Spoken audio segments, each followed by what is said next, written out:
Zed પ્લાન્ટને ફૂલ તડકો જોઈએ એ આપણને ખબર છે. હવે જો એને તડકો ન મળે તો શું થાય એ તમને બતાવું.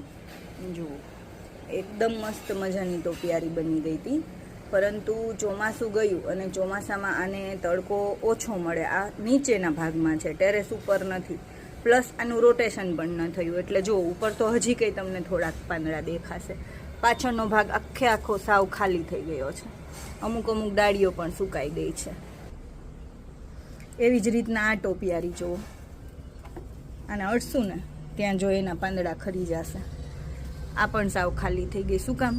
કારણ કે આને આ ખૂણામાં છે, આને તડકો મળતો નથી.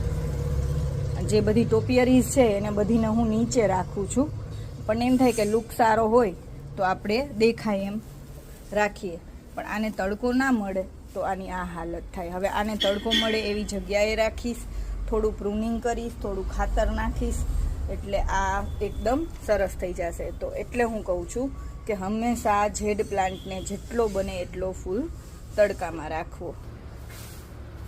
જો આ જેડ પ્લાન્ટ ફળિયામાં જ છે, પરંતુ તડકામાં. આ પિલર ઉપર છે અને આની ઉપર સીધું છે ને સૂરજ આવે છે, એટલે આને તડકો મળે છે, તો એનો ગ્રોથ એકદમ સરસ છે અને એમાં લીવ ખરવાનો પણ પ્રોબ્લેમ નથી.